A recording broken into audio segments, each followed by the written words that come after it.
Seguimos con más de Proeconomía y Finanzas y ya estamos en línea con el señor Amílcar Ferreira, analista económico, para hablar de lo que se observa actualmente en nuestro mercado local, en medio de esta política justamente de estabilización y también esto que se observa en los ajustes y el impacto que tiene, por supuesto, también en el mercado local.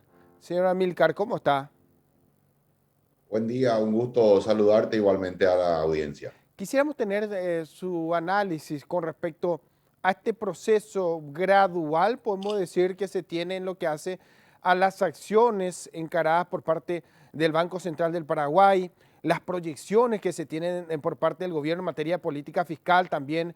Y esto finalmente, ¿qué impacto tiene hoy día en el mercado, en lo que hace a la oferta, la demanda, estas presiones inflacionarias también? Nos gustaría tener un análisis por parte suya para que podamos interpretar qué es lo que sucede actualmente. Bueno, el año pasado, 2021, terminamos con un crecimiento del 5% del Producto Interno Bruto, luego de la caída en el 2020 debido a la pandemia. En cierta manera, 2021 fue un año, digamos, de rebote, de recuperación.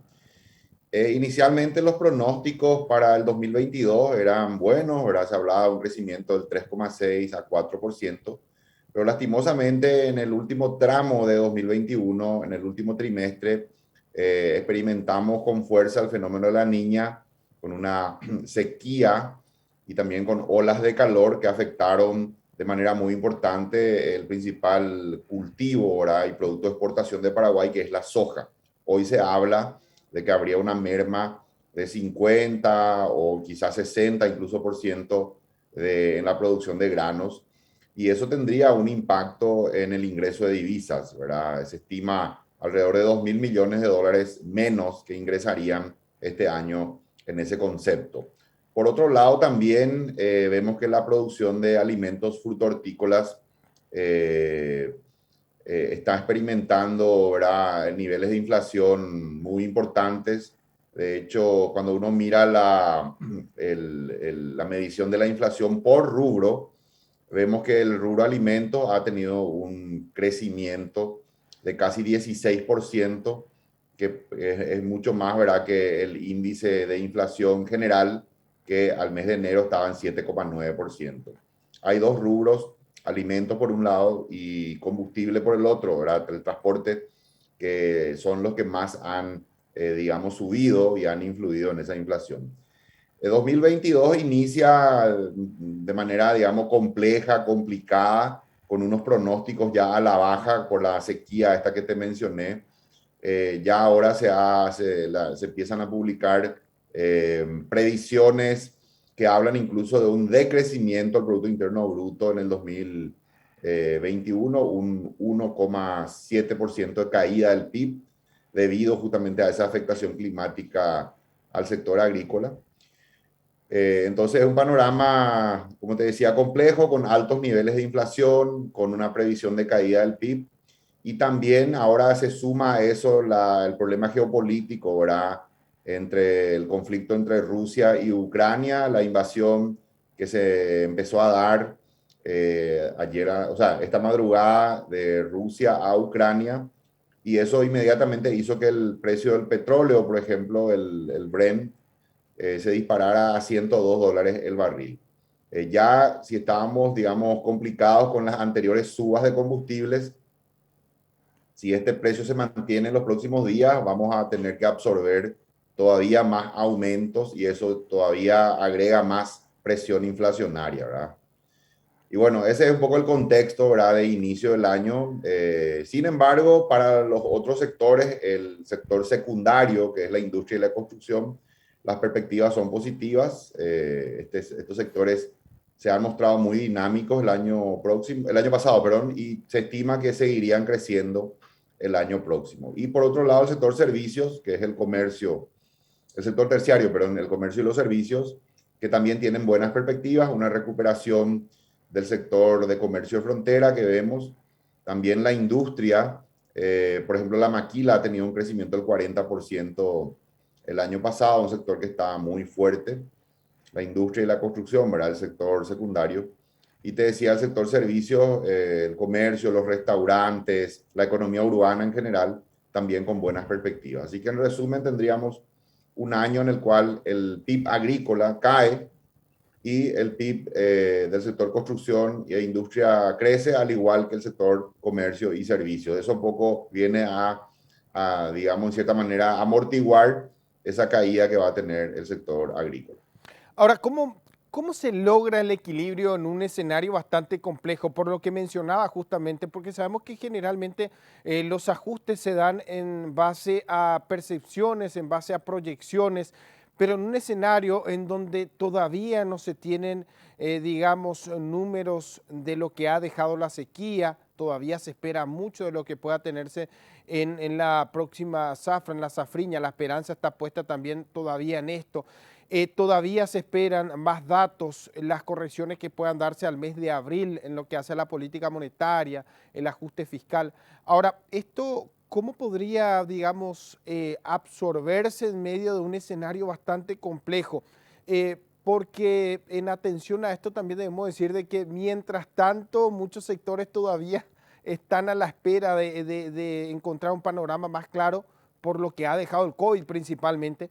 Y en medio de esto, ¿qué nos espera en este escenario bastante complejo?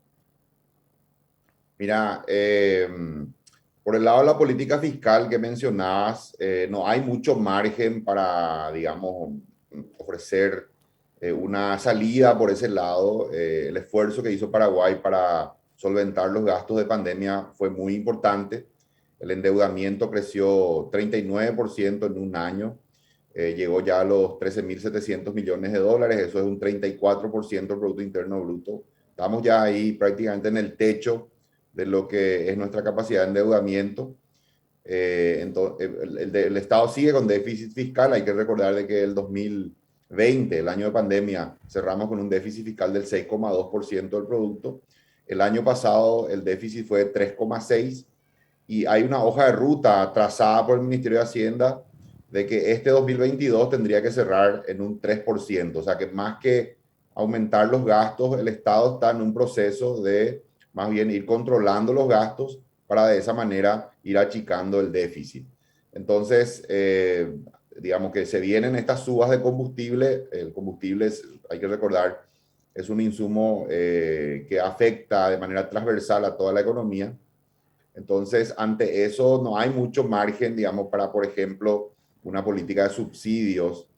No nos queda otra que absorber, ¿verdad?, plenamente estos aumentos, y obviamente esto va a traer presión inflacionaria porque dado que afecta la estructura de costos de casi todas las empresas, entonces se va a trasladar a precios, ¿verdad? Lo que queda es quizá una política de mayor racionalidad, ¿verdad?, en el uso del combustible.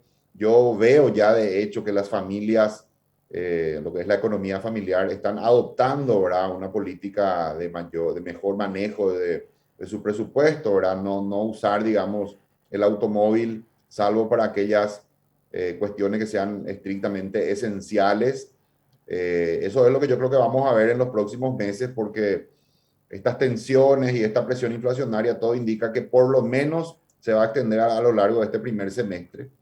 Entonces, ante eso, como decía, un manejo más prudente, más racional, más cuidadoso, ¿verdad?, de la economía familiar, evitar los gastos superfluos, especialmente aquello que tiene que ver con el consumo de combustible, porque está carísimo, ¿verdad? Para la clase media y los niveles más bajos es casi un producto prohibitivo en este momento el combustible. Entonces, estimo yo que mucha gente va a dejar de usar el auto o lo va a usar de una manera mucho más reducida, ¿no? Más solamente para aquellas cosas muy necesarias.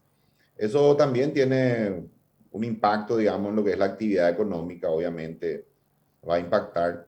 Entonces van a ser, creo yo, unos meses un poco complicados,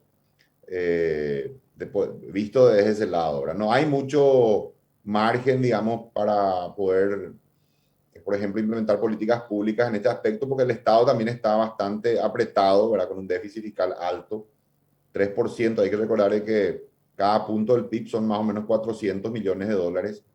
Entonces el Estado en este momento está gastando más de lo que recauda, financiando eso con deuda. La deuda ya está en un techo Entonces no hay mucho margen por ese lado de la política fiscal, ¿verdad?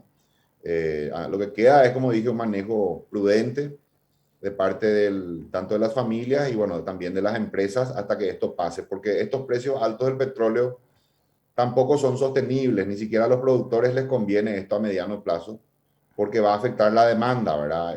Van a vender más caro el petróleo, pero va a caer el consumo de manera importante y eso al final va a salir también en perjuicio de ellos. Yo creo que apenas se disipen estas tensiones geopolíticas, vaya pasando el tiempo también y aumente la producción, se vaya equilibrando, digamos, la oferta y demanda de petróleo, yo estimo que hacia el segundo semestre hay chances de que estos precios tan altos vayan un poco más abajo y tengamos un alivio por ese lado, por el lado del precio de los combustibles. Qué importante esto que menciona Milcar, porque siempre hablamos de la macroeconomía y bajarlo esto a un segundo plano es muy importante porque esto nos permite de cierta forma interpretar cómo estará la economía de bolsillo para los próximos meses y salir de una política expansiva.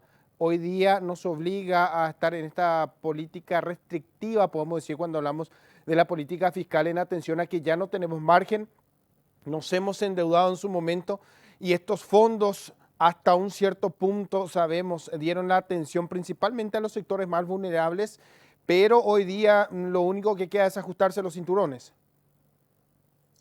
Sí, hay algunos resortes que el Estado podría implementar por el lado, por ejemplo, quizá de proveer alimentos a los sectores más carenciados, ¿verdad? La Secretaría de Emergencia Nacional tiene algunos recursos. Lo que quiero nomás señalar es que no hay muchos recursos. En todo caso, son limitados y también restringidos, ¿verdad? Por esa necesidad de reducir el déficit y por el alto endeudamiento en el que ya hemos incurrido. Por ende, ante eso, creo que más que nunca tenemos que ser cuidadosos con el manejo del presupuesto, evitar aquellos gastos superfluos. Me parece a mí la mejor recomendación para este momento. Esto va a pasar.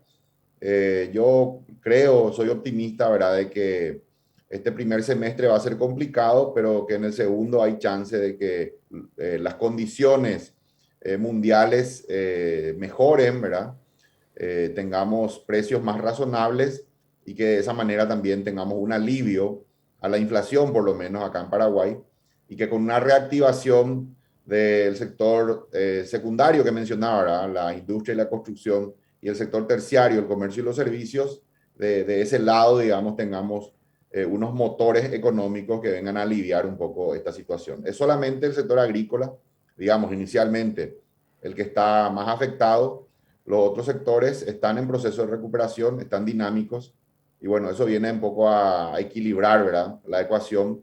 Algún decrecimiento va a haber, hablamos de un 1,7 del PIB, pero eso sin dejar de ver que también hay sectores que van a crecer este año. Amílcar, muchísimas gracias por tu tiempo, gracias por la predisposición de siempre conversar con nosotros. Valoramos mucho este tipo de análisis, es lo que buscamos también en este espacio, dar a conocer a la ciudadanía en general una, digamos, evaluación y una observación en líneas generales y también en particular en lo que hace a nuestra economía. Muchísimas gracias y que tengan buen día. Gracias a ustedes y buen día. Un Hasta saludo a la la próxima. audiencia.